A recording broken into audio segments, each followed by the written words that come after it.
ಆಡಲು ಬರುತ್ತಿದ್ದಾರೆ ಡಾಕ್ಟರ್ ಸಂಗೀತರಾಮರು, ಕನ್ನಡ ಪ್ರಾಧ್ಯಾಪಕರು, ಸರ್ಕಾರಿ ಪ್ರಥಮ ದರ್ಜೆ ಕಾಲೇಜು ಸೂಲಿಬೆಲೆ.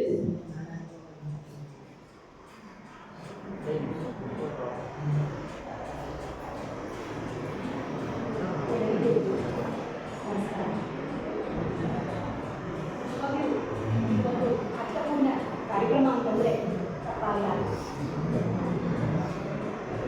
ಕುವೆಂಪು ಭಾಷಾ ಭಾರತಿ ಪ್ರಾಧಿಕಾರಗಳು ಸರಿಸುಮಾರಾಗಿ ಒಂದು 11 ವರ್ಷಗಳಿಂದ ಕಾರ್ಯಕ್ರಮವನ್ನು ನಿರಂತರವಾಗಿ ಸರಿಸುಮಾರು 800 ಕಾಲೇಜುಗಳಿಗೂ ಮೇಲ್ಪಟ್ಟು ನಡೆಸಿಕೊಂಡು ಬರುವುದು ಹೆಮ್ಮೆಯ ವಿಚಾರ ಅಂತ ಭಾವಿಸ್ತೀನಿ.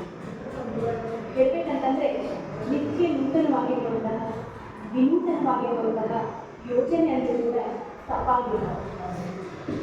ಕುವೆಂಪು ಓದು ಅಥವಾ ಚಿಂತನ, ಮಂಥನ, ಪುನರ್ಮನನ ಎಲ್ಲ ಪದಗಳು ಕೂಡ ಒಂದೇ ಅರ್ಥವನ್ನು ಕೊಡ್ತಾರೆ. ಆದರೆ ಕುವೆಂಪು ಅವರ ಸೃಜನಶೀಲವಾದಂತಹ ಅಭಿವ್ಯಕ್ತಿಗೆ ನಾವು ಪ್ರವೇಶವನ್ನು ಪಡ್ಕೊಂಡಾಗ ಅದು ಭಿನ್ನಾರ್ಥಗಳನ್ನು, ನಾನಾರ್ಥಗಳನ್ನು ಕೊಡೋದರಲ್ಲಿ ತುಂಬ ಯಶಸ್ವಿಯಾಗಿ ಕಾರ್ಯನಿರ್ವಹಿಸಿದೆ. ಒಂದು ಮಾತನ್ನು ಹೇಳ್ತೀನಿ, ಹೇಳಿದ್ರೆ ಈ ಕಾರ್ಯಕ್ರಮದಲ್ಲಿ ವಿಶೇಷ ಅಂತ ಅನ್ಸೋದು ವಿದ್ಯಾರ್ಥಿಗಳೇ ಅವರ ಒಟ್ಟಾರೆ ಬರವಣಿಗೆಯನ್ನು ಓದ್ಕೊಂಡು ಬಂದು ಅವರಿಗೆ ಆದಂತಹ ಅನುಭವಗಳನ್ನು ನಮ್ಮೊಂದಿಗೆ ಹಂಚಿಕೊಳ್ಳೋದು. ಇದು ನಿಜವಾಗ್ಲೂ ಕೂಡ ಒಂದು ಹೊಸ ಪ್ರಯೋಗ ಅಂತಂದರೆ ತಪ್ಪಾಗಲ್ಲ.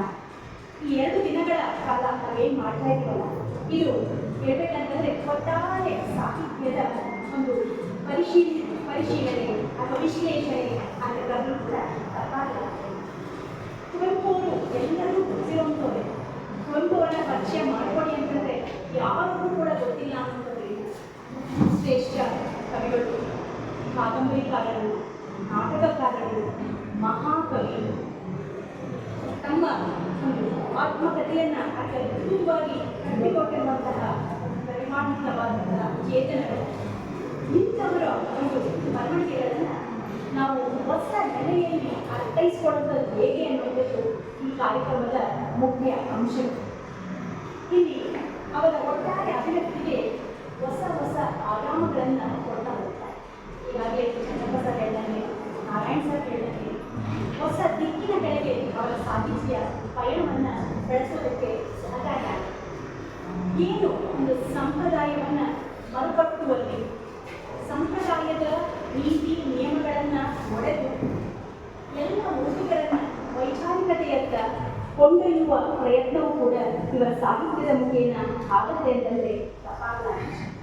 ಮತ್ತೆ ಒಟ್ಟಾರೆ ಸಾಹಿತ್ಯ ಹೊಸ ಮೌಲ್ಯಗಳ ಹುಡುಕಾಟಕ್ಕೆ ತೊಡಗುತ್ತೆ. ಹಳೆಯ ಜಡ್ಡುಗಟ್ಟಿರುವಂತಹ ಮೌಲ್ಯಗಳನ್ನು ಮತ್ತೆ ಮತ್ತೆ ಮರು ಪ್ರಶ್ನೆ ಮಾಡುವಂತಹ ಸಾಮರ್ಥ್ಯವನ್ನು ಅವರ ಬರವಣಿಗೆ ಹೊಂದಿದೆ ಅಂತಂದರೆ ತಪ್ಪಾಗಲ್ಲ. ಮತ್ತೆ ಎಲ್ಲ ಕಾಲಕ್ಕೂ ಕೂಡ ನಿಲ್ಲುವಂತಹ ಸಾರ್ವಕಾಲಿಕ ಲೇಖಕರಾಗಿ ಆಯಾ ಕಾಲದ ಸಾಮಾಜಿಕವಾಗಿರುವಂತಹ, ರಾಜಕೀಯವಾಗಿರುವಂತಹ, ಧಾರ್ಮಿಕವಾಗಿರುವಂತಹ ಕಟ್ಟಳೆಗಳನ್ನು ಯಾವ ಮುಲಾಜೂ ಕೂಡ ಇಲ್ಲದೆ ಪ್ರಶ್ನೆ ಮಾಡುವಂತಹ ಧೈರ್ಯ ಅವರ ಸಾಹಿತ್ಯವಿದೆ ಅಂತಂದರೆ ತಪ್ಪಾಗಲ್ಲ. ಈಗಾಗಲೇ ಕುವೆಂಪು ಅವರ ಸಮಗ್ರ ಸಾಹಿತ್ಯವನ್ನು ಓದ್ಕೊಂಡಿರುವಂತಹ ಪ್ರತಿಯೊಬ್ಬ ಓದುಗನಿಗೂ ಕೂಡ ಕುವೆಂಪು ಅವರ ಆಳ, ಅಗಲ, ವಿಸ್ತಾರ ಇವೆಲ್ಲವೂ ಕೂಡ ಪರಿಚಯವಾಗಿದೆ.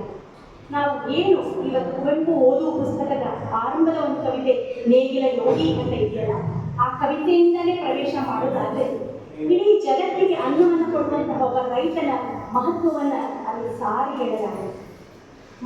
ರೈತ ಇವತ್ತು ಜಾಗತೀಕರಣದ ಪ್ರಭಾವಕ್ಕೆ ಒಳಗಾಗಿ ಎಲ್ಲ ಮಹತ್ವಗಳು ಅಳೆದು ಹೋಗಿರುವಂತಹ ಕಾಲಘಟ್ಟದಲ್ಲಿ ಇವತ್ತು ನಾವಿದ್ದೀವಿ. ಇಂತಹ ಸಂದರ್ಭದಲ್ಲಿ ಸಾಹಿತ್ಯದ ಅಗತ್ಯತೆ ಏನು? ಡಿ.ವಿ.ಜಿ. ಒಂದು ಕಡೆ ಹೇಳ್ತಾರೆ, ಸಾಹಿತ್ಯ ಅನ್ನುವಂಥದ್ದು ಶಕ್ತಿ, literature is nothing but power ಅಂತ ಮಾತಾಡ್ತಾರೆ.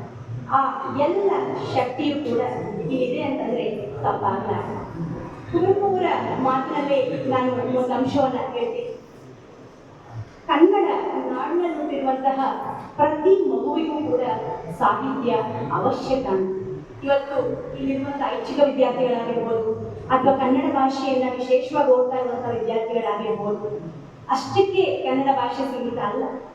ಕನ್ನಡ ನಾಡಿನಲ್ಲಿ ಹುಟ್ಟಿರುವಂಥ ಪ್ರತಿಯೊಬ್ಬ ಪ್ರಜೆಗೂ ಕೂಡ ಕನ್ನಡ ಭಾಷೆಯ ಪರಿಚಯ, ಸಾಹಿತ್ಯದ ಒಂದು ಏನು ಸ್ಪರ್ಶ ಅತ್ಯಗತ್ಯ ಅಂತ ಕುವೆಂಪು ಅವರೇ ಹೇಳ್ತಾ ಹೋಗ್ತಾರೆ. ಅಂದರೆ ಲೋಕಾನುಭವವನ್ನು ಒದಗಿಸುವಂಥದ್ದು ಸಾಹಿತ್ಯ. ಅದು ನೋವಾಗಿರ್ಬೋದು, ದುಃಖ ಆಗಿರ್ಬೋದು, ಸಂಕಟ ಆಗಿರ್ಬೋದು, ವೇದನೆ ಆಗಿರ್ಬೋದು. ಮತ್ತೆ ಇದರಿಂದ ಆಚೆಗೆ ದೇವೋದ್ದೇಶ ಏನು?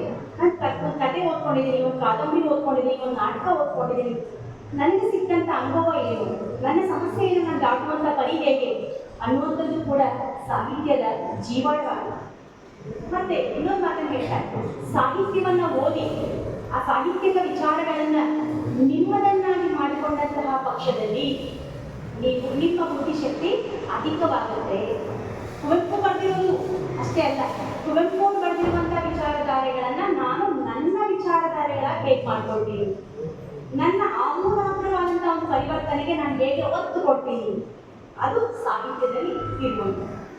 ಮತ್ತೆ ನೀವು ಜೀವನದಲ್ಲಿ ಸೈನ್ಸ್, ಆರ್ಟ್ಸ್, ಕಾಮರ್ಸ್, ಮ್ಯಾನೇಜ್ಮೆಂಟ್ ಅನ್ನೋದಲ್ಲ, ನೀವು ಯಾವ ಶಾಖೆಯನ್ನ ಅಥವಾ ಯಾವ ವಲಯವನ್ನ ಪ್ರವೇಶ ಮಾಡಿದ್ರೂ ಕೂಡ ಸಾಹಿತ್ಯ ನಿಮಗೆ ಒಂದು ಬಲವಾಗಿ ನಿಲ್ಲುತ್ತೆ ಅನ್ನುವಂಥದ್ದು ಕೂಡ ಕುವೆಂಪು ಅವರ ಮಾತು. ಮತ್ತೆ ನಿಮಗೆ ಬೆಂಬಲವನ್ನು ಕೊಡುತ್ತೆ, ಸದಾ ಪ್ರೋತ್ಸಾಹ ಮಾಡುತ್ತೆ, ಪ್ರೇರಕ ಶಕ್ತಿಯಾಗಿ ನಿಲ್ಲುತ್ತೆ ಅನ್ನುವಂಥದ್ದು ಕೂಡ ಕುವೆಂಪು ಅವರ ಶೋಧಿತವಾದಂತಹ ವಿಚಾರಧಾರೆ.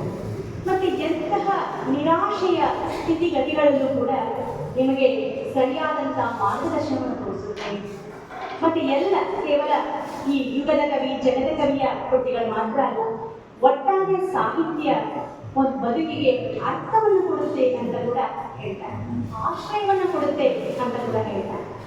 ಇಂಥ ಅರ್ಥವಂತಿಕೆಯನ್ನ, ಆಶ್ರಯವನ್ನ, ಬದುಕಿನ ದಿಕ್ಕನ್ನು ಬದಲಿಸುವಂತಹ ಸಮಗ್ರ ಸಾಹಿತ್ಯವನ್ನ ಓದ್ಕೊಂಡು ಬಂದು ಈ ಸಭೆಯಲ್ಲಿ ನೀವೆಲ್ಲರೂ ಕೂಡ ಆಸೀನರಾಗಿರುವಂಥದ್ದು, ನಿಮ್ಮೊಡನೆ ಒಂದು ಒಡನಾಟವನ್ನ 2 ದಿನಗಳೊಂದಿಗೆ ಹೊಂದಿ ನಿಮ್ಮೊಂದಿಗೆ ಈ ಎಲ್ಲ ಸಮಗ್ರ ಸಾಹಿತ್ಯವನ್ನ ಚರ್ಚೆ ಮಾಡುವಂಥದ್ದು ನನ್ನ ಭಾಗ್ಯ ಅಂತಾನೆ ನಾನು ಭಾವಿಸ್ತೇನೆ.